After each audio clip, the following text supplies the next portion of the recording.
Sinuri ng NBI ang fingerprints ni Bamban Tarlac Mayor Alice Go, at Chinese national na si Go Huaping, sa kahilingan ni Senator Risa Hontiveros.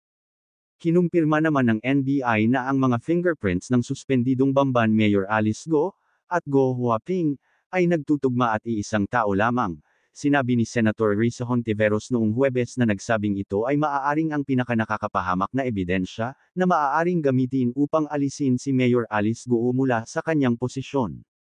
Sa isang pahayag na ipinadala sa mga media, sinabi ni Senator Hontiveros na kinumpirma ng NBI na ang fingerprints ni Alice Go at ni Go Huaping na Chinese passport holder ay, of one and the same person. This confirms what I have suspected all along. Mayor Alice, or should I say, Go Huaping, is a fake Filipino. Siya ay isang Chinese national na nagbabalat kayo bilang isang Filipino citizen para mapadali ang mga krimen na ginagawa ng Pogo.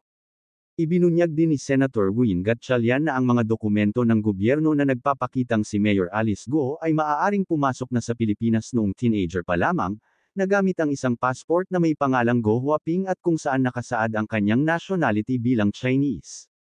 Ang isang dokumento ay isang photocopy ng isang passport na may pangalang Go Huaping, at ang lugar ng kapanganakan na nakasaad sa passport ay Fujian, China, at ang nakasaad na petsa ng kapanganakan ay August 31, 1990. Hinimok ng senador ang Office of the Solicitor General, na bilasan ang pagsasampa nito ng quo warranto case, laban kay Mayor Go.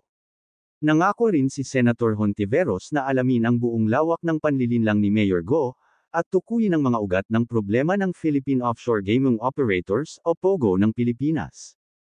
Noong June 18, ang mga legal na kinatawan ni Mayor Go ay nagpadala ng liham na naka-address kay Executive Secretary Lucas Bersamin, kung saan iginiit ni Mayor Go na siya ay inosente at itinanggi ang lahat ng mga akusasyon laban sa kanya, na may kaugnayan sa human trafficking, kidnapping at money laundering. Sinabi din ni Mayor Go sa liham na ang kanyang mga pagkukulang ay dahil sa kakulangan ng kaalaman lamang, at hindi sa sinasadyang maling mga gawain.